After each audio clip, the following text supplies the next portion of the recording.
Hello everyone and welcome to Where the Strange Things Lurk, The Creature's Cave.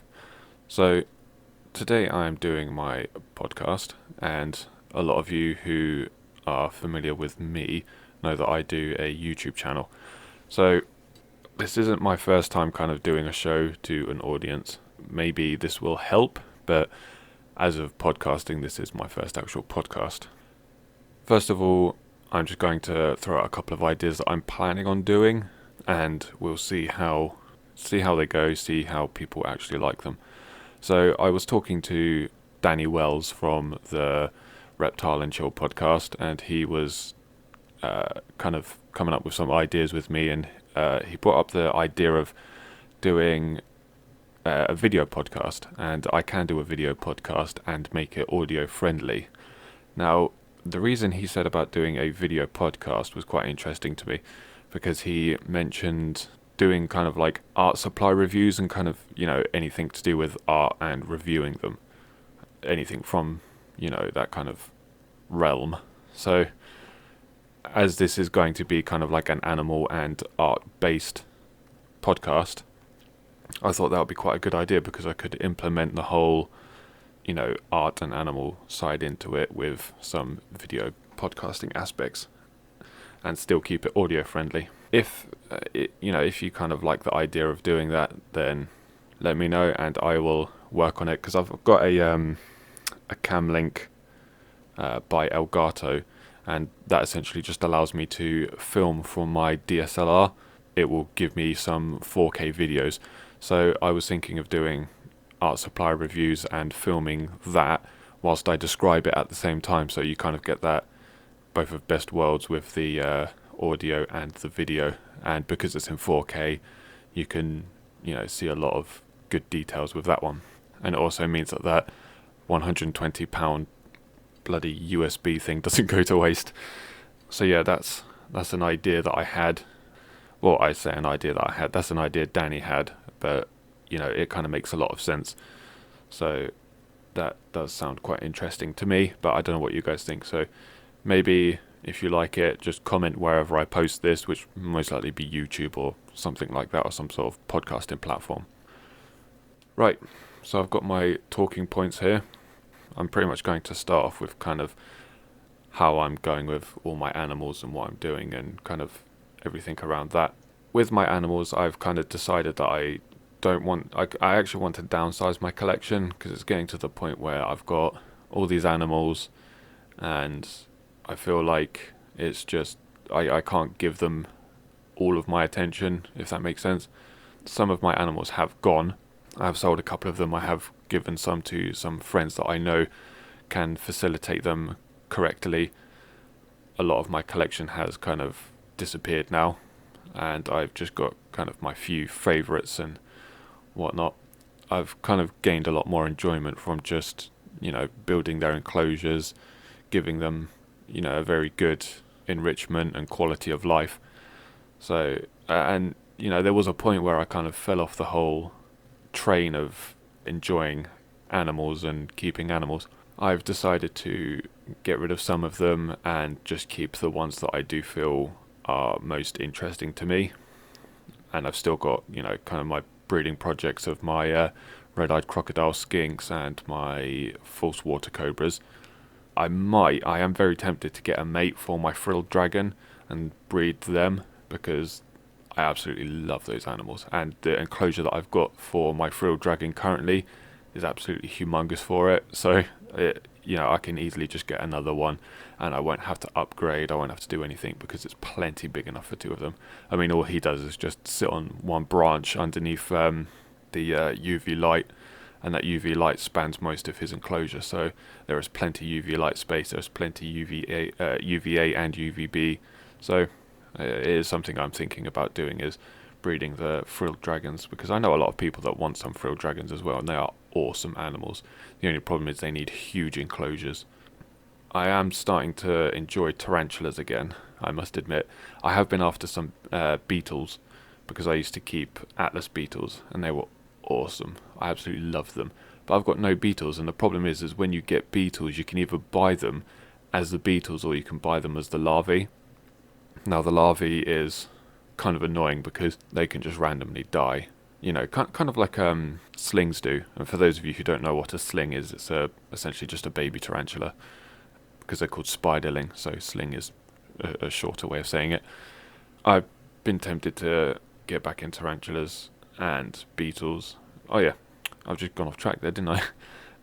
So when you get a larvae, it can just randomly die, and you kind of get annoyed because you spent all this money and time trying to keep the bugger alive, and then it just suddenly, you just come in and it's all shriveled up and dead. So that is very annoying, and I've come close to having some of the larvae pupate into beetles, and they just died like, what I could have estimated a couple of weeks before pupation.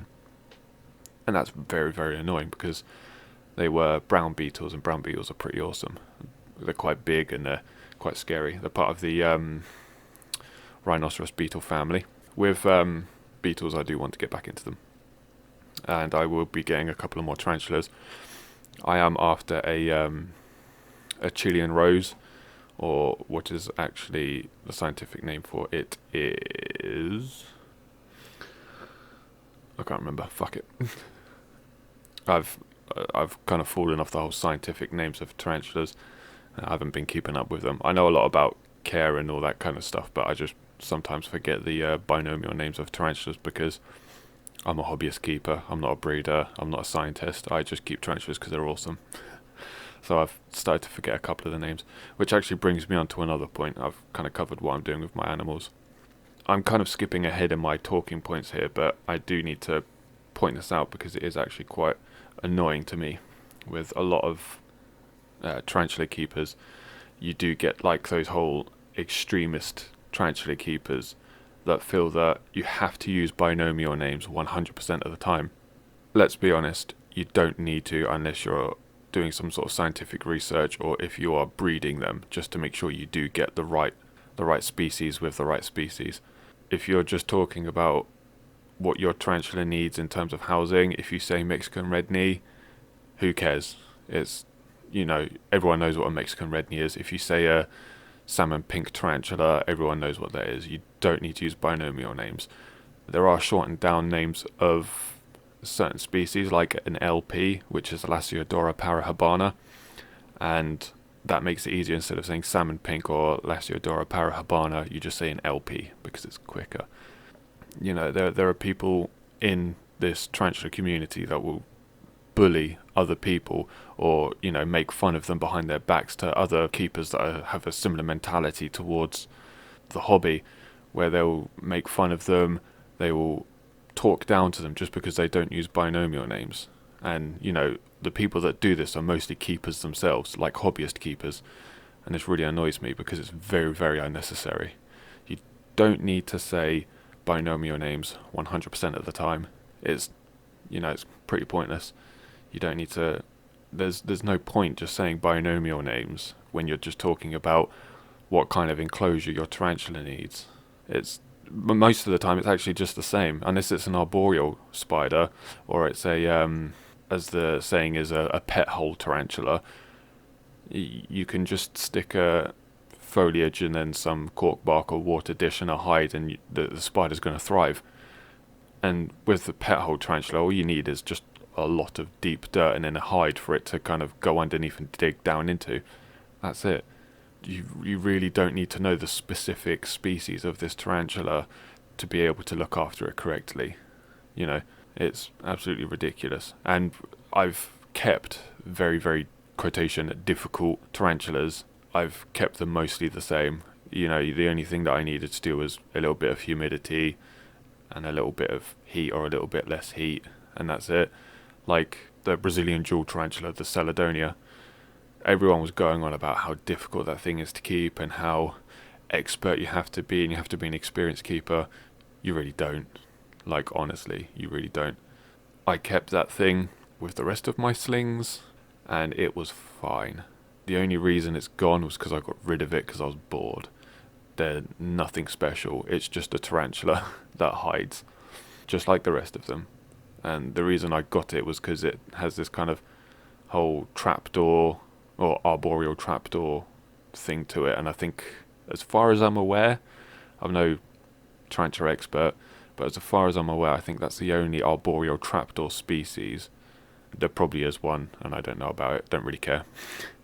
I just enjoy the animals. I'm not trying to teach any science lessons or kind of do some sort of exotics course with this podcast. I'm just talking, which is something that I should probably announce now. Is this podcast is nothing to do with education unless I state that it is an education, and that will probably usually be when I get a guest on and they want to talk about something that they specialize in or something they've done. I do have a couple of guests, some that will specialize in equine, some will specialize in reptiles, some will specialize in dogs. It doesn't matter. Those are the people that will be usually doing the education. I'm not here to do education. I help a friend out who does kind of educational shows, and I help out with them there. If you want education, let me know, and then we can book you in for a event. But for this podcast, no. So now that we've covered that, on to the next one. So, rare animals. Now, I've kept a lot of rare animals during my time keeping reptiles and invertebrates. I've kept Celadonias, I've kept Birus, I've kept Solaris, in terms of like tarantulas and stuff. And then snakes, I've kept Madagascar leaf nose, the Asian vine snake. I've got false water cobras. They're not too rare, but you just don't see them much anymore because they are borderline DWA. So it's kind of like you won't find them very easily because most exotic stores won't sell them, just because they're not good for beginners and they're not good for most kind of casual keepers. You need to know a lot about what you're doing with snakes to keep these snakes. But you've also got your DWA keepers. Some of them will have them because they are awesome snakes. But why have a false water cobra when you can have a real cobra, But it's just kind of like get a DWA license when you can have a real Naja. Keeping rare animals is, I don't see the whole hype about it. You should be keeping animals because you enjoy them. The reason I got the leaf nose and the vine snakes was because they are something that I've always wanted. Since I kind of got into reptiles, I saw these animals and just thought, those are awesome. I need to have them in my life at some point. And I did. But when it came down to it, I just I got them, I showed them off, and then I kind of, just got a little bit bored of them. They're not easy to keep. They need quite a lot of different requirements. They are also lizard feeders. You cannot feed them on anything. I think there is a species of vine snake that feeds on fish, but these aren't the ones that I had. I had the lizard eaters, so I did have to have a steady supply of lizards, and I did get that. I had a bunch of house geckos. There was no shortage of food there, so that wasn't my problem, which is usually a problem for most other keepers that have them. And you will see that most lizard-eating snakes will be kept by people in the US just because they can go outside and easily, well, majority of them can go outside and find anole lizards and then just chuck them in. But not here in the UK. You barely even see a snake. So, and we only have 3 species of snake here. So, there's not much that you can do about that here. But when you keep rare snakes or lizards, you kind of post a couple of pictures up, you get the attention, and then people start getting a bit bored of you because you keep posting up the same picture of the same animal, which is something that I kind of fear myself, is that I will keep posting up pictures of my frilled dragon and people will soon get bored of it. I mean, every time I post a picture of him, everyone just goes crazy for him, but I don't want to be that guy that constantly spams everywhere with just the same lizard, and it's going to get boring for people. I kind of want to show off what I have as opposed to just that one lizard. I'm pretty sure that people don't even know that I've got mountain horn lizards or a Pixelteria metallica tarantula. I've got a lot of cool stuff. Not as much as I did before, but I've got a lot of cool stuff. I just kind of shortened down my collection just so I can better house the ones that I have.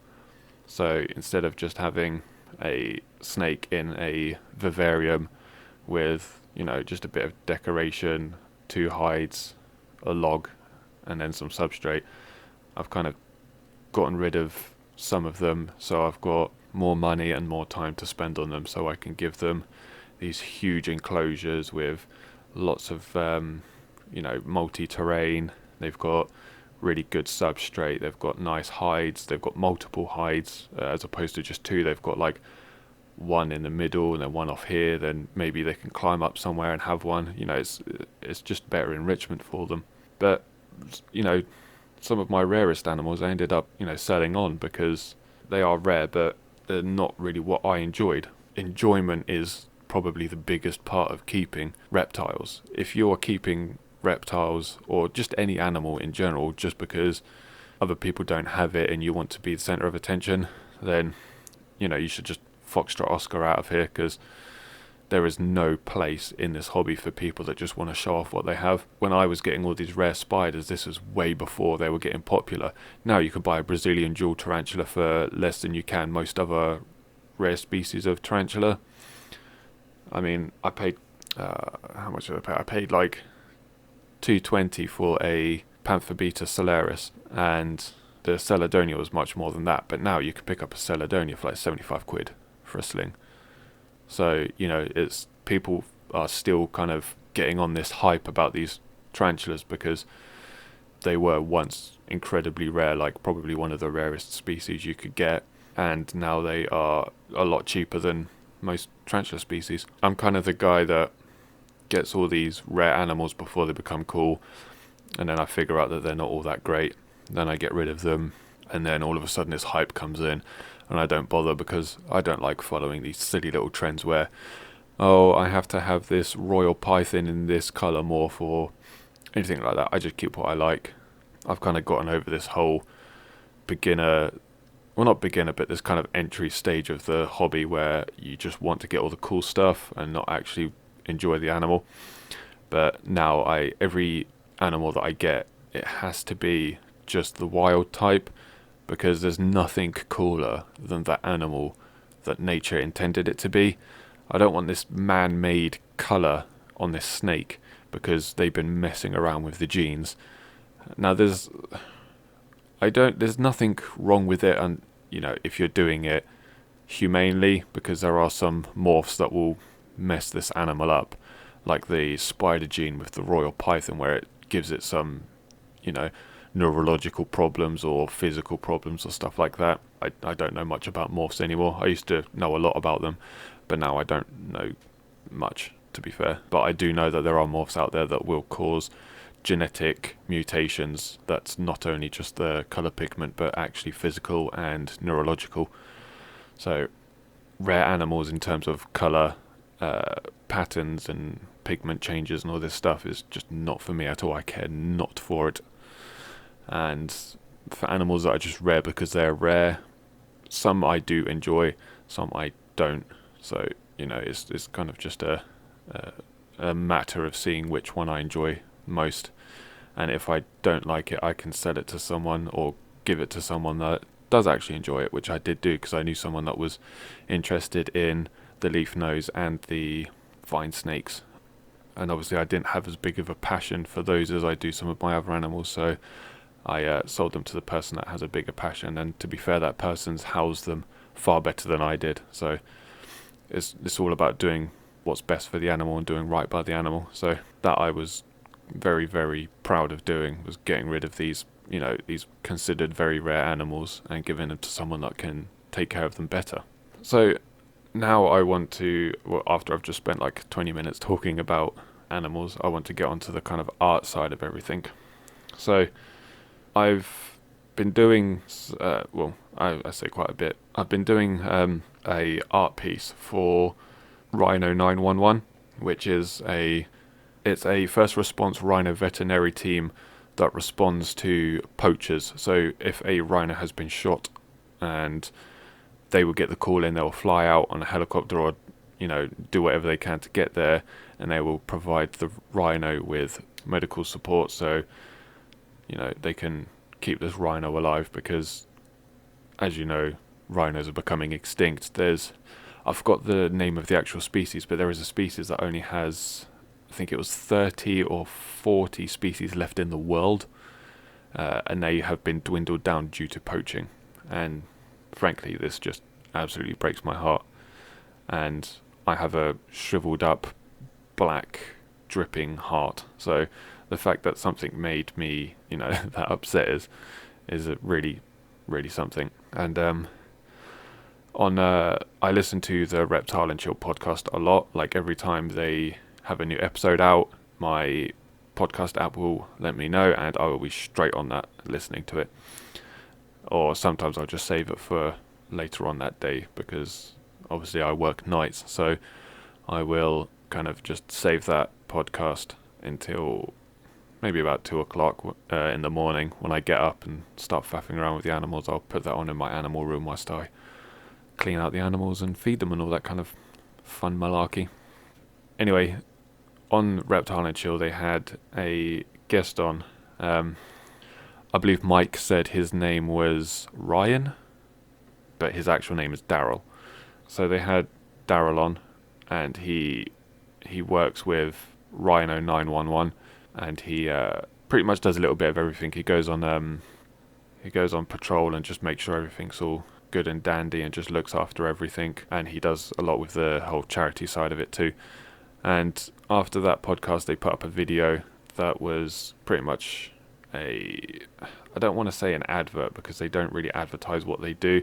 It's kind of just an insight as to kind of what they go through on a daily basis, and kind of what they do, and some of the terrible things that they see and experience due to poaching. So that kind of sparked an idea in my brain, and I ended up doing this rhinoceros picture. If anyone who is friends with me on Facebook or Instagram will all know, or even if you're following the Reptile and Chill Facebook page, you would have seen that I'm doing a piece of art, and it's going to be donated to Rhino 911, and they're going to be putting the design on shirts, and I'm not quite sure what they're going to be doing with it. I'm not sure if they're going to be selling prints or if they're going to be auctioning the original piece off, but I've drawn it, and then it's going to be framed and then sent off to Daryl, and then he's going to do whatever he wants to do with it. But there are going to be shirts for sale. I'm going to do a bulk order of them for myself and whoever else wants them. The more people that want one of these shirts will minimize the price down, because I think they're £10 a shirt if you want to buy one, which is still very, very cheap, let's be honest. £10 for a shirt, including delivery, that's cheap. But if it's in bulk of 10, they go down to £7 a shirt, and then I think, the more I order, the cheaper the shirts are going to be. I would like to get a lot of people on that and spread the awareness about what's actually going on, because when it's too late, it's too late. There's no bringing it back. As soon as the rhinos are gone, they're not coming back. So we want to spread the awareness, kind of help people learn about all of this, and move forward with rhino conservation and anti-poaching. But once I have done the design, so I've done kind of like some time lapses and some other bits with it, which is going to be quite interesting. So you can see like how it's done and the process of me drawing some of these pieces that I'm going to be doing for charities. This one is all done by stippling. I have done hardline outlines for it, but I do stipple over them because if I do the line, it gives me a good indication of how to kind of build the thicker implied outlines with the dots. So I've got the lines, but I'm going to be doing dots over them, and you can see in some of the time lapses that I've done, there are no hard lines in this picture that are visible, and it's just completely 100% dots. The reason I've chose to do stippling is each dot is going to resemble one rhino that's been killed due to poaching. There are thousands and thousands and thousands that have been lost, and it also resembles the growing number.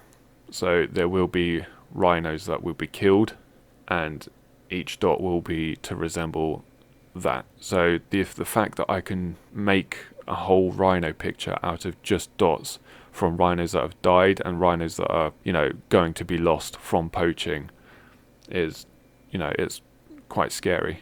But the picture itself is kind of an unaligned picture.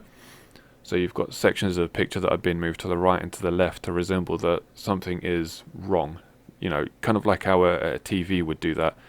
If your TV does that kind of unaligned picture where it kind of like goes all staticky and then the picture becomes unaligned and like chopped, there's something wrong with your TV, or there's something wrong going on there. And that's kind of what that's to resemble. If nothing gets done, then it's going to get worse and worse and worse until the TV breaks or until the rhinos are gone. So this picture has a lot of meaning behind it. The whole kind of conservation of animals is very, very close to me, because I am a huge advocate for, animal rights. And I'm not kind of one of those people that are going to go vegan and, stand in front of the dairy counter and start pushing people away with, fake blood on me saying that milking cows is going to kill everyone and everything on this planet. But everywhere you go, there's going to be people like that. You're going to have people that do it honestly and do it right by the animal, and you're going to have people that are just going to do it for profit and they don't care what happens. And you get that in the pet trade as well. You're going to get that everywhere. So it doesn't matter what you do or where you go, you're going to have people like this. You get people that can keep a dog, or let's say a bully breed. So let's say a pit bull. You can have one person that keeps a pit bull. The animal is absolutely gentle around kids. It protects the child. The child can play with it and it's gentle with the child. And then you can get these absolute null-minded disgrace of a human that will teach his dog to harm other people, to fight other dogs, to threaten everyone. And just because of these people, it gives the whole dog a bad name, because negativity shouts louder than positivity in media. So it's the same with kind of how you get food from animals, is people that do it correctly and honestly, humanely, and that's not what gets shown. You get shown all these horror videos of like animals being stuffed into tiny accommodations and sitting in their own feces and stuff, which needs to be stopped. I'm not going to lie, it needs to be stopped. But for me personally, I actually don't eat that much meat. I only kind of eat it every now and then. I try and have a lot of plant-based diet, but I'm not vegan, I'm not vegetarian. I just eat properly. I only eat meat essentially when I need to, and everywhere I get my food is, completely reliable sourced food in terms of, keeping the animal enriched before it's slaughtered for food. And as nature goes, animals will be slaughtered for animals' food. You can't say that because we're humans we're not allowed to eat meat, but you can go out into the wilderness and watch animals just absolutely destroy each other for food. So humans are animals too.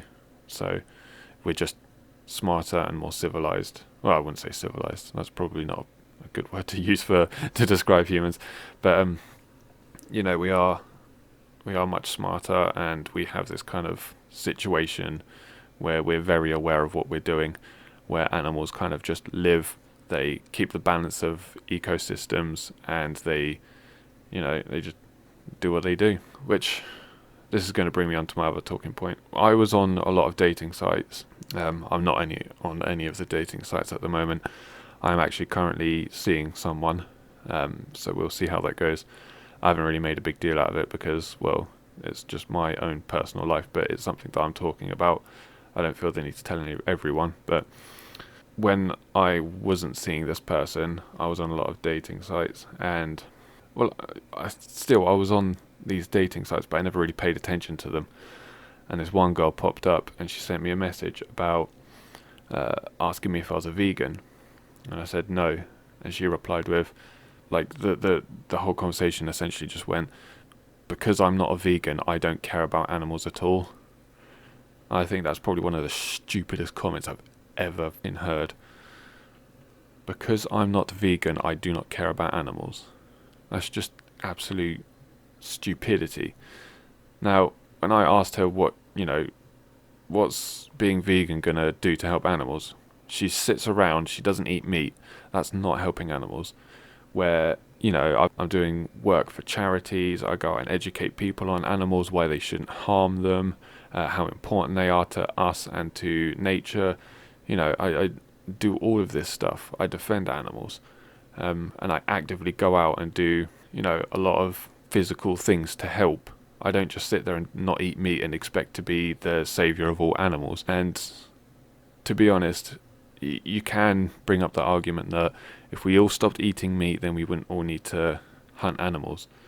You're going to get a massive influx of animals first off. So once you stop eating meat, you've still got all these animals that are floating around that were for slaughter, and you've got to do something with them. Realistically, there are going to be a hell of a lot of people that would just tell you to F off. They're going to say, no, I'm going to continue eating meat. I like the taste of it, blah, blah, blah. It doesn't matter what kind of facts you throw at them or whatever. They're just going to say no. There's people in bloody China that will cook dogs alive because they can. It's absolutely disgusting. So you're going to get people that are not going to join in with this whole vegan or vegetarian thing. I don't see the point in kind of going down that road as long as you kind of get your food from a reputable source that does everything humanely and looks after the animals. That I don't see a problem. If you don't eat meat all the time and you get your food from a reliable source, then you'll be giving the more reliable sources and the people that do it honestly more of a boost, and then they'll be able to take over, and you'll be pushing the all the processed garbagey crap food out. We don't want to completely stop it. You just want to push the wrong out of the right. But yeah, the thing is, I'd always seen these like extremist vegans on Facebook and the YouTube and everything like that. I never, I didn't know that they were something that was very prevalent. But apparently, when I spoke to her, she was actually one of them. She was one of those people that make an arse of themselves on social media and then give, vegans a bad name. I have nothing against vegans or vegetarian. I was a vegetarian for a very long time. But she kind of rocked up and then just like fired off straight at me, saying that I wasn't an animal lover because I eat meat, because I'm not a vegan. And I asked what she actually does, and she said, "Oh, I'm an activist." So she's one of those people that will stand in front of the dairy counter and block your way and tell you you're a murderer and all this kind of stuff. And I never thought that I would actually come into contact with one. It was actually quite amusing. But, my last statement to her was, you should think about what you're doing, because I don't have a problem with vegans, and now you've rocked up and you've literally just put this bad image of vegans in my head. You should try educating and not forcing your opinions down people's throats, because that's how wars start. People trying to force their beliefs and their religions and everything like that down other people's throats. They don't like it, so they fight back, and that's how a war starts. It's the same with being a vegan. If you're going to force your beliefs and what you think down other people's throats, people are going to get pissed off with it, and they're going to take their anger out on all vegans. And not all vegans are bad. I'm friends with a lot of vegans, and they're really cool people. They don't care that I eat meat. They just, they'll suggest stuff to me. They'll say, "Oh, have you tried this food? It's actually quite nice." And I'm like, "Oh, I'll try it." Some of it is nice. But being vegan isn't something you can just tell someone to do and they'll go and do it. There's a lot of research involved. There's a lot of preparation to do for it. You can't just say, "I'm going to be vegan today," and then go out and be vegan. There's a lot you need to know about being vegan before you actually start being vegan. Oh, this is something that actually kind of really, really aggravates me, is you see people, especially on social media, they'll turn around and they say that they have a close connection with their pet boa constrictor just because they can stroke its chin or stroke its head. That just really annoys me, because you're kind of simplifying a connection that a lot of people spend years trying to develop within themselves and their animals. A connection with your animal doesn't mean you can stroke its chin or it's tame around you. It just means you've just got a snake with a chilled out personality. You know, I've got some spiders and reptiles that everyone will say, oh, this animal's really chilled out. But you put your hand anywhere near mine and you'll lose your fingers. That's just their personality. A connection with an animal is being able to tell how it's feeling just by the way it moves, by the way it behaves. Now, my Bosk monitor is very, very young. It's, you're looking at a kind of like a bit of a glorified bearded dragon size at the moment, and these animals get pretty damn big. So it's very young at the moment. It's kind of in that bratty / food responsive stage. So all it wants to do is eat and hiss at me. So that's where he's at. But when I look at him, I can tell when he's scared, when he's happy, when he's hungry, all this stuff. That's what I call a connection. It's understanding the animal itself as well as understanding its personality. A connection doesn't necessarily mean you can pick it up and scratch its chin. It means that you understand this animal. And I believe that I have that with, pretty much all of my animals. I can see like their own personality. Even in my tarantula, my Theraphosa sturmi, she's a big old girl and she doesn't mean any harm, but she likes to run a lot. And she's bigger than my hand. She's like the size of a dinner plate, and she can move when she wants to move, but she doesn't run as in a means to attack or escape. She just does it to get out of there. And I can understand how she's a tarantula. She just stands there. She doesn't move, but I can tell how she's feeling by where she stands in her enclosure, how she's standing, if she's hiding, and just how she's behaving. She might be a bit aggravated one day because she's either hungry or dehydrated, and I can tell. And for anyone that comes in and sees that she's kicking hairs and she's threat posturing, to them it's just, oh, it's a tarantula, that's how it behaves. And to be fair, this whole kind of tarantula behavior thing is going to come into a topic a bit later, but I can tell that she's behaving that way because she might be in pre-molt, or she might be hungry or something like that. So I can tell just by the way she behaves how she feels. And just because it's a negative expression doesn't mean it's negative on me. It just means it's negative in general. So all I have to do is spray her down, throw a defrosted mouse in there or something, or just leave her alone to molt, and then afterwards she's right as rain. She would just be cruising around her enclosure doing what she wants. And it's the same with snakes. You can get a snake that's, you can open its glass doors on its vivarium and it will spook it, and the snake will be on a high defense. It will be alerted, and you go to put your hand in there and it's like hissing and rattling its tail and flicking around everywhere. It doesn't necessarily mean it's just angry. It means that you've spooked it, or it means that it could possibly mean that it's going into shedding. So it's very uncomfortable. It's not going to tolerate some of the things that it might have tolerated before, and it's just going to have a very short fuse.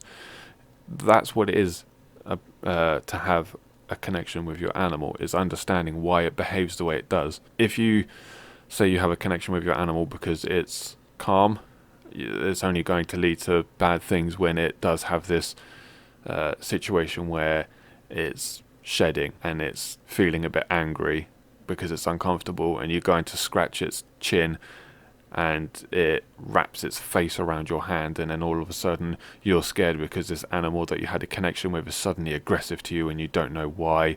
And it's when something happens that you don't understand, it's usually seen negative upon the animal and not upon your knowledge of the animal.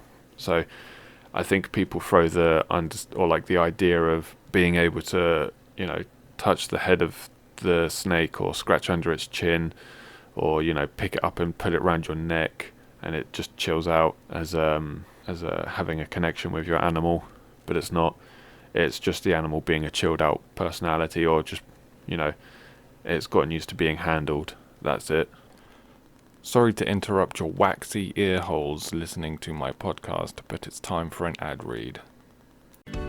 Hey you look like the kind of guy that keeps snakes. Oh, me? Yeah, I keep snakes. Shut your stupid fucking gross noise hole. Have you ever come to find your snake has been stiff and frustrated? Oh, why yes I have. What the fuck did I just say? If you find your snake stiff and frustrated, you should check out Squeeze Your Snake. Here at Squeeze Your Snake, we have a team of small, nondescript Asian women with powerful hands that will massage your snake. Have you ever woken up in the morning and found your snake is stiff? We can sort it. Was your girlfriend playing with your snake and abruptly left? We can sort it. Or have you seen a nice girl with huge bazonkas? Well, worry not. We can massage the tension right out of your snake. Boa, retic, anaconda, we can handle it. Or if you just have a hog-nosed thread snake or sand boa, we'll be reluctant, but we'll do it. Visit www.squeezeyoursnake.com and use the code FATLOAD94 for your first massage free. That's FATLOAD 94 for your first massage free. Alright, now back to the fucking show. There was something that happened. I need to bring this up. I've done all that. Done that. So this is one that I want to bring up because this kind of leads on to that topic. So again, if anyone is on my Facebook, you would have seen this post, and a lot of people did actually join in because this was a very controversial topic and I would like to speak about it. I posted up I shared a post that someone else had put up of a girl that had found a dog in the street. She took it into her back garden and she was trying to take cute selfies with this dog. And this dog was an Alsatian, so it's a big dog. And I think there's like 5 pictures. There's one picture where she's kind of like leaning over it. The dog's ears are back. Its eyes are kind of slightly widened. You can see the whites of its eyes. And if you're familiar with kind of dogs and their behavior, if you can see the whites of their eyes, it means that they're not comfortable. You know, their eyes are enlarged and they're not looking, or they're not facing in the direction. They're kind of looking with their eyes as opposed to their head. So if you can see the whites of their eyes, it never usually means something good. It means a dog's on edge. And then the next picture, she's kind of like leaning over the back of like the dog's head and like on it. So this dog is obviously getting very, very nervous. It's starting to pant. Its tail, well, it's laying down, so you can't really see where its tail is, but its tail's not wagging at all in the picture or anything like that. You can just, like, it's very, very obvious signs this dog is not comfortable. And then the next picture is this girl's face in this dog's mouth because the dog's gotten too frightened, flipped around and just bit her face. And then the next couple of pictures are kind of all the stitches she had to get because of this dog bite. And you can see by the stitches in the picture, the dog had only bitten her once. It didn't ravage her face. It didn't bite and then continue biting and attacking her. It quite clearly just bit her face, and that was it. And obviously the dog just done it because it was scared. It was blatantly scared in the picture. And everyone that had commented, I even explained that you shouldn't treat a random animal like you've got experience with it. Every time you come in contact with a wild animal and you're unsure of it, you have to treat it with caution 100% of the time until you are familiar with it, and familiarity will come within a couple of years. So you can't treat a dog that you found on the street as a dog you've been familiar with for 2-3 years. And everyone pretty much kind of said the same thing, like this girl is stupid or whatever for, doing that. Yeah, she is stupid for doing it, but she's probably not familiar with animals, so that can slide. It's a learning lesson for her. We've all been bitten by dogs and cats as a result of not understanding properly, and sometimes you just learn from that. She obviously learned from it because she had to get stitches in her face. Unfortunately, that's probably going to leave her afraid of dogs now, but hopefully she's intelligent enough to realise that what she did was not very smart, and she will learn from that and still have or gain respect for animals such as dogs.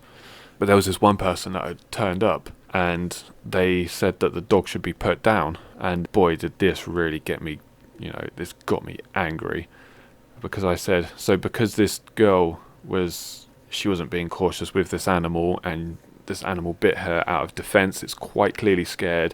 It even states in the original post that she had found this animal on the street, and this animal has to suffer for her stupidity. And everyone just jumped in on it. Well, actually no, that was a bit later. So it was me and some other people were saying that this dog shouldn't be put down because it was taken off the street and it was scared. And Danny Wells from the Reptile and Chill podcast had turned up, and he kind of did the same thing that I was doing. He didn't straight off the bat tell her she's a. If anyone has kids listening, you'll have to pause this bit or skip ahead. But he didn't turn up saying that she was a fucking idiot, or there were people even later on down the line when she was blatantly being ignorant to the whole thing and not willing to learn about the situation. Some people just rocked up and just started calling her a cunt and saying that she needed to be put down. But at the end of the day, there were a lot of us, there were quite a few of us telling her that this dog had every right to do what it did because it was scared. It was doing what a dog knows how to do. It's off the street. It could have been abused. There could have been people like kicking it, throwing stuff at it. What people usually do from a stray dog. So this dog only knows that things are going to try and hurt it. And this girl's, like, the things that she was doing was showing dominance to this dog, where she was leering over it. She was behind it and leering over it. That's a very, very similar display of dominance in dogs. So this dog thinks that she's trying to dominate it, and it turned around in defense and bit her once. It's a big dog. It's going to cause a lot of damage from a bite. She obviously backed off, so the dog realised that what it did solved the problem of her, leering over the dog, which the dog obviously thought was her dominating it. And as it got further on and she just started becoming more and more, like, displaying more ignorance to the whole fact, she was saying, like, animals are only good for meat. She doesn't have her dog herself because she wants to avoid the dog becoming aggressive to her children. And someone else had turned up and obviously gone on her profile to see if she had any animals, and they found that her child had a cat. Now, I'm not the biggest fan of cats, but I don't hate cats. They're still an animal, and I still love cats. I have a cat myself. He's an alright cat, bit of an arsehole, but I love him. But cats are very renowned for just being complete arseholes, and the thing that really annoys me with that is cats will literally just attack people out of the blue because you were touching its belly for too long. And this woman says that she doesn't keep dogs because they're aggressive, but she'll keep a cat, and cats will literally just lash out at you for no reason. But she doesn't keep a dog because it might be aggressive. But we try telling her that a dog will resemble your ability to keep an animal. So if the dog is aggressive, it's because you've taught it to be aggressive. If a dog is scared, it means that it could have been in a life before where it had it rough and it doesn't understand better. So a dog's behavior displays its past. So if she got a dog and she treated it correctly, there is no problem for her having an aggressive dog. And if she's good with her kids, because some people would just let their kids slap a dog about because oh, it's a big dog and my kid's only little, the dog doesn't feel it. What happens when this dog has enough and then just rags your kid about like it's a chew toy? So there are so many factors when keeping animals that people don't understand. You think you can just get a dog and feed it some kibble and let it sleep on your lap and go to the toilet, it's all good. No, you have to take into consideration what dog you've got, what your kids are like in your family, if you have kids that is, what kind of housing you have and everything like that. I mean, I had an ex-girlfriend that kept a rabbit in a very small apartment, and I said that's just not cool because there's no enrichment. This rabbit has no grass to hop about on.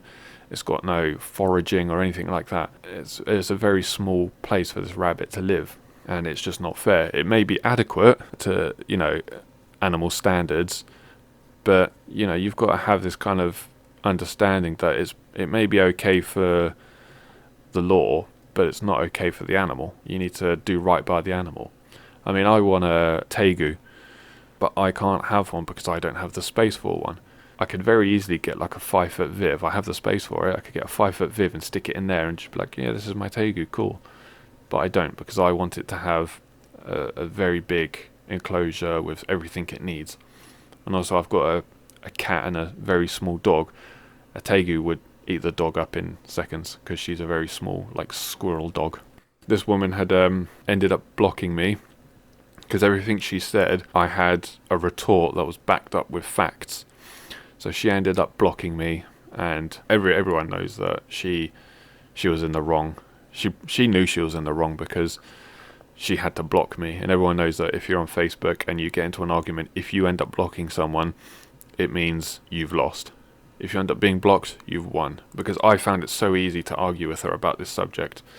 And it did originally start off as just a debate about everything, and then she just started to get, she started saying that, oh, we're too soft and animals aren't as equal as humans and stuff like that. And some people were bringing up the whole kind of complex that humans have, where they think that because we're smarter and we've domesticated a lot of animals, that we're entitled to having animals love us. You get people that feel that if you see an animal, it has to love you, or you're allowed to do whatever you want to this animal to display that you don't like what this animal's done. And that's not good in my books. Every animal that I find, I will be cautious towards and treat with respect until I know that I can trust this animal 100%. I want to get onto the fact of, well, not the fact, but the whole YouTube side of things. A lot of you know that I did YouTube. I mentioned this at the start of this podcast. But with this whole YouTube thing, a lot of you are probably wondering where I've gone with that. I probably won't be doing any more YouTube for animals, because what the audience want is just demonizing these animals. They just want to see these animals be aggressive and crazy and exciting. But when it comes to it, a lot of the stuff you can do with tarantulas, you can do it stress-free. You might not even get a threat posture from most of the things that you do. Changing water bowls, changing substrate, rehousing, stuff like that. It's very stress-free, and people don't do it stress-free. They purposely use small tubs.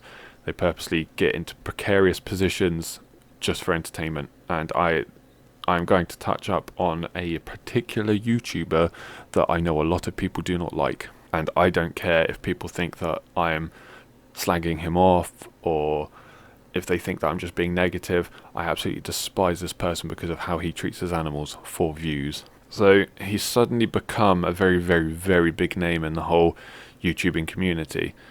And this is because of his exploitation of tarantulas. It just really, this just boils my piss thinking about it. But he does these, I'm just going to say his name, it's Exotics Lair on YouTube. He is the bane of this hobby because he just spreads demonization of these animals by quite clearly aggravating his animals, well, mainly his tarantulas, because if he aggravated any of his bigger snakes, they would kick his ass. But he aggravates his tarantulas, and I've kept every single species of tarantula he has, and I get nowhere near the same response as he does. And he does these watering videos where he changes his tarantula's water, and he's got 70 something, probably more now, tarantulas, and you only see not even half, because some of the tarantulas that he changes the water of may not even come out of the hide, and that's not good entertainment, is it? So he's not going to put that in his video. And he's got New World tarantulas stridulating and nearly on their back from fret posturing so hard, and it's just ridiculous. So he quite blatantly aggravates the spiders. And here is my education for this podcast. This is Reese's education sector. When tarantulas are threatened, they will, depending on whether it's a New World or an Old World, New World species will first warn you by kicking hairs, then they will attempt to run, then they will start threat posturing and stridulating, and this is when they feel cornered, and then they will strike. Old Worlds will just leg it because they're fast, so they use their speed as a means of getting away, and they are lightning fast. People describe it as teleporting. So Old World tarantulas would teleport, and if you somehow manage to corner it, you will literally get stridulation, threat postures, and then striking. When he changes water, he will literally put his tongs in. So these tarantulas are already out. Some of them are like pet hole tarantulas, and they're for some reason just standing on the surface. He will lift the lid up, and he's getting threat postures and stridulation as soon as he lifts the lid up. And then he goes to pick up the water boy with his tweezers, and they're striking. They're going absolutely mental. And this is not natural. Not at all. You might get that, 1 in every 15 spiders. I think I got around 60 something spiders at one point. Changing their water was a breeze. It wasn't a problem. The only problem was when they would try and run away. I never got any striking. The only time I got striking was when I put the new water bowl back in and I'd fill it up. The spider will feel the vibrations of the water hitting the water bowl. They'll think it's food and they'll strike at the water that's dripping down. Or they might just be aggravated because I've been faffing around inside their enclosure, and sometimes I do have to poke them off of the water bowl and it will aggravate them. But most of the time they will just strike the water as thinking it's like a prey. But again, that very, very, very rarely happens. So he does all that, but he will tell people that he doesn't. He will make up some sort of silly excuse and say the spider can feel the vibration, or he can feel the vibrations or the web being moved around and think it's prey and it'll come out and attack it. Well, that doesn't happen when you lift the lid up and you get in stridulation and threat postures. You can quite clearly tell that some of his tarantulas have been moved on top of their water bowls because, sometimes they kick dirt into them, and, that happens. That's very normal. But they don't guard their water bowls. I mean, I've had my Chilobrachys kencrochan. She used to web up her water dish, and I had to break the web. Like, I had to rip the web off and then rip like the bowl out of her kind of web carpet that she made, and I still didn't get anywhere near. She would just run and hide. The only time I got a behavior of her similar to the ones that he gets in every single one of his videos is when I literally tore her whole enclosure apart to move her into a bigger one. That was the only time, and I literally had to pull all of her hides out. I pulled everything out, so she was just sitting in a tub of dirt. She had nowhere to go, so she was striking and giving everything. And as soon as I got her settled in, put her into a new enclosure, she ran and hid, and I didn't see her again for like a good couple of days until she was just sitting about. So the fact that he can literally open the lid and he's got striking and stridulation and threat postures and hair kicking and everything like that is just a clear indication that he purposely aggravates his spiders before he switches on the camera. It's just disgusting. He also got a fish at one point. I saw that video. He got a fish, turned up in a like a UPS box. It was literally just a box with like loads of tissues or styrofoam in it, and then a fish in a bag. Which I don't like the idea of shipping fish. Bugs, yeah. Reptiles, yeah. If they're in a reptile courier, that's fine. But a parcel service with a fish, no way. That's stupid as hell. But he got this fish, took it out, and then his tank for the fish was, I can't remember if it was a tropical fish or whatever, but regardless, he had no filter in the water. He had no, what's the word I'm looking for? It was literally just a fish tank with water in it. There was nothing in there. Just a glass box with water in it, and he just dumped this fish in there, and he's like, cool. Anyway, see you later, and that was it. That was his fish video. And he has this one actually really annoys me as well. So we're going to get onto a little bit of talk about snakes and medically insignificant snakes. So he has a hognose snake he calls it Pissy. It's called Pissy because he pisses it off all the time. But in his videos, he holds his phone in front of his face, and all you can see is just his hand moving around. And when he does videos with this snake, you can see him waving his hand manically around in front of this snake. And anyone who knows anything about snakes, or reptiles in general, if you start waving stuff around in front of a reptile, it's going to get angry or it's going to think it's food. So his hognose is like flattening out its head, because hognoses will flatten out their head to make themselves look bigger, kind of like a cobra. So it kind of hoods up, but it like flattens its face out, and then it kind of has this cobra shape to it. And it's like hissing and curling its tail.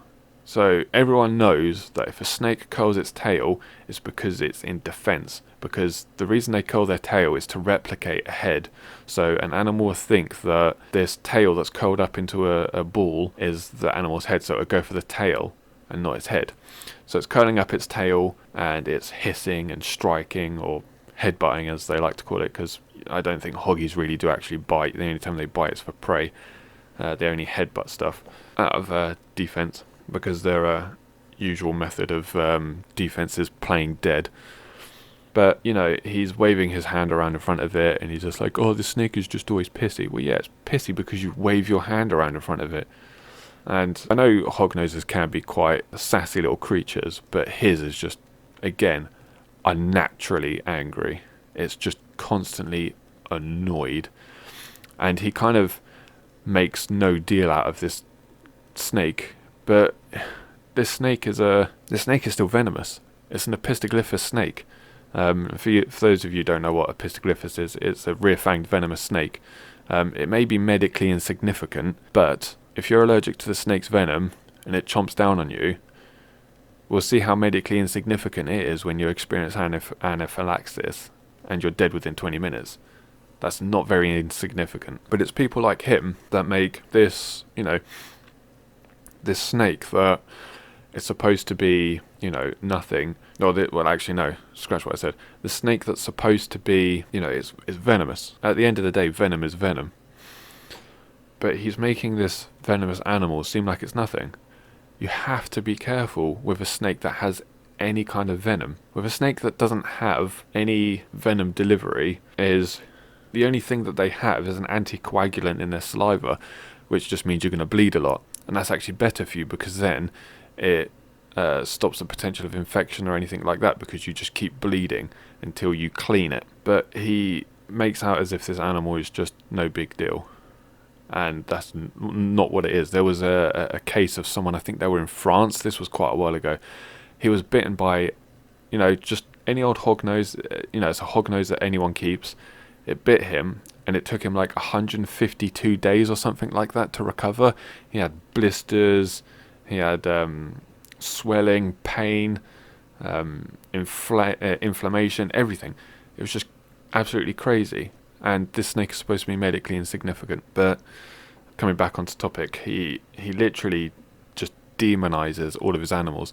His snake's all pissy, his tarantulas are always crazy aggressive, and this isn't good. It's kind of like as if I went onto YouTube and I kept poking at my frilled dragon, so it was like frilling up and giving me, all the jip. There are plenty of frilled dragons out there that are calm. I know people that, I've seen people on Facebook that will sit there with their frilled dragon just chilling out on their chest. My one doesn't, because for me, when I keep animals, I like to just leave them alone in their environment and let them just be animals. I don't constantly pick them up and take them out. Some animals are okay with that, but that's just not what I do personally as a keeper. I just like to keep my animals and study and watch them, be how they are in their own environment. But some people like to have animals because they like the experience of handling them. They like, interacting with their animals. I try and keep interaction as minimal as possible because I want this animal to behave as natural as possible. But, this is just like a whole mentality towards animal keepers on YouTube. There's very few that I can actually say are responsible, realistic animal YouTubers. You have Clint's Reptiles. He's very informative. He kind of tells everything how it is. He doesn't go around saying that Burmese pythons are great pets for beginners. He says that they get very big, they have a very big diet, everything like that. So he's very informational. He kind of says an overall rating for appropriateness for beginner keepers. So if you're an experienced keeper and he gives like a 5 rating, so like the higher the rating is, the more appropriate it is to keep. So if it has a 5 rating, that means it's more appropriate for a beginner to keep. It's how he kind of describes animals to be for, like beginner keepers. That's kind of what we need for beginner reptiles in the hobby and stuff like that. And then you've got Tarantula Dan. I know him personally. He's very down to earth. He's a very cool guy. And he does what he can to help. He will be educational and he's very informative about what he does. He does everything he can to educate people on inverts and bugs and all that kind of stuff, which is really great. But there was one person that I used to think was quite good, but the more she makes videos now that she's gotten bigger, I just can't fucking stand her. I forgot her name. She's quite a skinny bird. She's blonde, got kind of a funny face, wears glasses, and she done one video where she went to a bloody pet store. So I think it was she had like some sort of dwarf alligator or something, or some alligator that had stunted growth. But she had this animal, and she went into a pet store that was for like dogs and cats. You know, kind of like if you're in the UK, like a Pets at Home. You'll very rarely find like reptile stuff in a Pets at Home. If you're in America or some other country, it's, you know, just a pet shop that's catering to dogs, cats, birds, fish, that kind of stuff. Not really much exotic stuff going on there. Mainly just mammals, I suppose, mammals and fish. And she goes in there for this animal to pick out a toy, and then she pretty much goes home with it, and then she throws it. She puts the alligator in the enclosure that she has for it, and then she throws in this toy, and it's like thrashing it about and death rolling with it, and she kind of makes out as if, oh, it's being cute, it's playing with its new toy. It's not. It sees this either as food or a threat. That's why it's behaving that way. These animals just like to be left alone.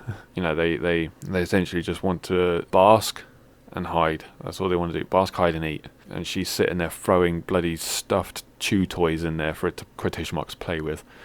So anyway, you know, there are certain YouTubers that get big, and then it gets to their head, and they start misbehaving with these animals just for views, and that's just morally wrong.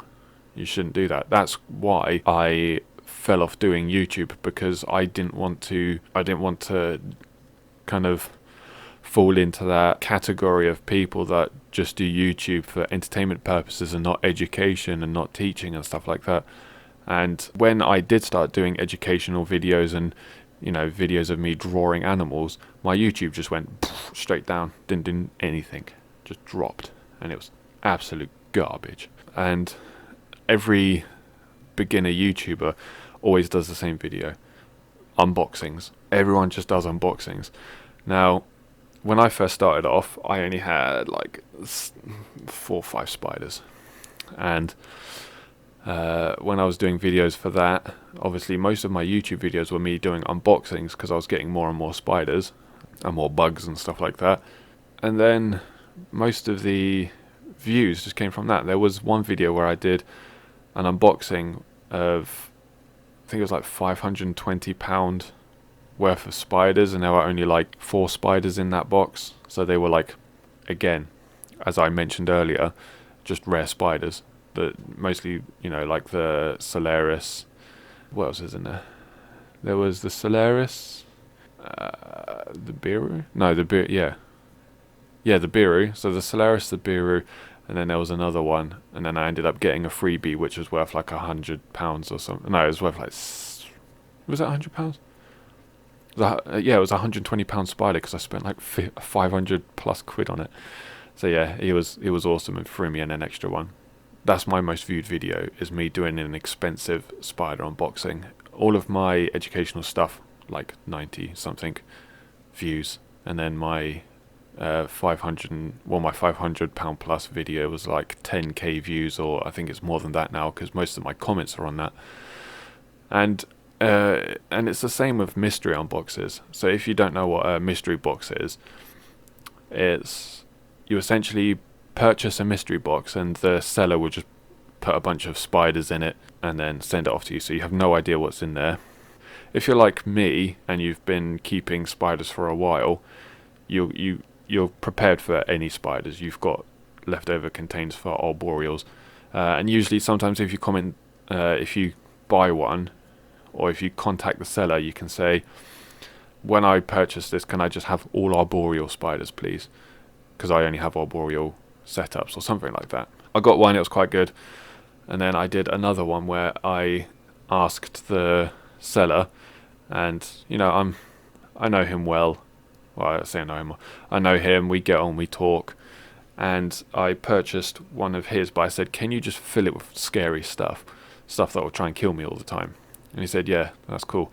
And then I did like a special unboxing. That's my second highest viewed video. And I'm proud of that one because I got a lot of creative control with it. And it's just a general decent one. It advertises what he does. So, that was a half decent one. And then you get other people that will do like mystery unboxings, but they've asked for everything that's in there. They'll kind of turn around and say, can I get a mystery box, but can I have, can I get like this, and this? Like they give them a list, and then, they put it in there. And then when they do the video, they're like, oh my God, I can't believe I got this. Because there was one YouTuber that paid for a Celadonia, but asked them to put it in the mystery box. What stupid idea is that? Because it's just going to give the seller a bad name, because people are going to be purchasing them thinking they're going to get rare stuff in there, and then they don't, and then they're going to be contacting the seller like, oh, I paid £50 for this and I only got like 4 spiders that are worth like £30 each. You're still getting more for your money, but they're annoyed because they didn't get all this fancy stuff in it. So that was quite amusing. And I just don't understand this whole kind of unboxing thing.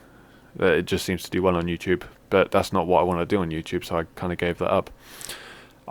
If I do make a return, it's just going to be my videos of, like I said at the beginning of the podcast, I'm going to be doing videos of like me reviewing art stuff, maybe some reviewing some like animal stuff, or doing some sort of video explaining like setup choices and stuff like that for certain animals. But it's not going to be any like entertainment, it's just going to be informative. So if people watch it, then they can. If not, I don't effing care, because frankly I'm getting tired of all this crap where you have to cater to what everyone else needs for their YouTube or for their just audience. It's absolutely pointless, because it's only going to lead me to start. I mean, I'm never going to behave the way some of these other YouTubers do, but it's going to get to the point where that's how I have to push forward and get more views and subscribers, is by exploiting my animals. All right, now that I've slated on YouTube for a bit, it's time to move on. So I've been experiencing a lot of groups for tarantulas and reptiles, where people will just add me to loads and loads and loads of different groups, and they're essentially the same people, just different admins. So it's just different admin and a different name, but it's the same people in all of them.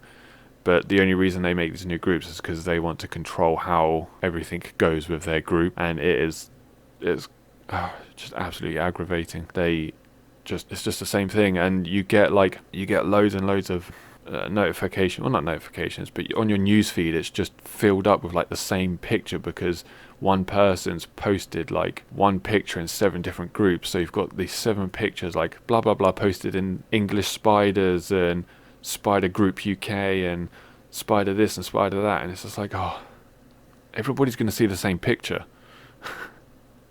7 times like I have, and it's really annoying. So if anyone's thinking of making a group, don't. Just sit in the same group and deal with it, because making the same group just with a different name is absolutely pointless, because you're not going to make any change. So stop it. God, didn't think I'd have to tell anyone off on this bloody podcast. Anyway, I can record for days on this thing, but I'm going to try and cut it off at about 1:30, so I'm very close to that. So I'm just going to go over a few short topics that I can, and then move on to the next podcast, because I still need to record my advert for this. But that advert will probably come in halfway. I've seen on groups about snakes shedding and people aiding their snakes to shed. Now, I've seen people do it correctly, where they kind of use their hand or their fingers as I'm going to call it like an anchor point, so they can catch their skin on it and the snake can move out of the skin. That's fine. The snake can move at its own speed and its own pace and comfortably do that. But when people start like grabbing the snake like it's the shaft of a fucking dick and ripping down it to pull all the skin off, that's not cool, because that's not helping the snake shed. You're just ripping its skin off. That could be very uncomfortable for the snake. So if you're going to aid the snake shedding, just use your hand as like a stop. You can even just like push your hand up against the side of it, because the snake's going to push back because it's going to feel that there's something that's catching the skin and it's going to move through it. So and I've seen a lot of people go crazy over this. It's another situation with for those of you who are knowledgeable about snakes, there's a snake called a killback snake, and it is poisonous and venomous. And this snake is used for a lot of bait posts where people post it saying this snake is poisonous, and then all the people that, you know, who keep like the occasional royal python, bearded dragon, and maybe a corn snake, who think they're animal experts, will turn around and be like, oh, this isn't a poison snake, it's pronounced venomous actually. And it's like, no, the snake is genuinely poisonous. If you bite the snake, you will die. And it's the same with like the shedding. People will put videos of like the snake shedding, and they'll do it the correct way where they aid it instead of pulling the skin off, and people are like, that harms the snake, you shouldn't be doing that, and all this kind of stuff. And it's kind of like, if you actually understood how shedding works, you're just acting as a catching point for the snake skin so it can move out of its skin. And it's no different from the snake catching its skin on a log or a piece of rock so it can peel its skin off. It's just the same thing. Right, so we are at near enough 1 minute 30, so I am going to call it quits here and just do a little bit of clean up, should I say. So I am looking for a co-host to record with me.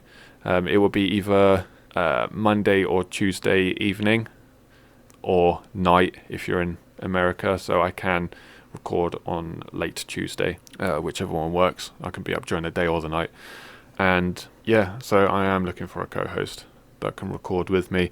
Preferably you would need, you know, some half decent recording equipment. I only spent like 60 quid on this recording rig, so it's not expensive.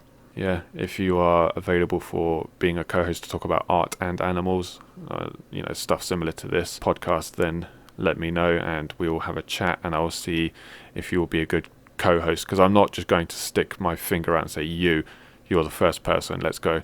I'm going to make sure that I actually can talk with this person, because you don't want a dry podcast where I'm doing all the talking and the other person's kind of sitting there waiting for cues and stuff like that, or we just don't talk well. Yeah, it just depends on the person. And if you would like me to do this art video review stuff, or, you know, some animal equipment reviews, then let me know.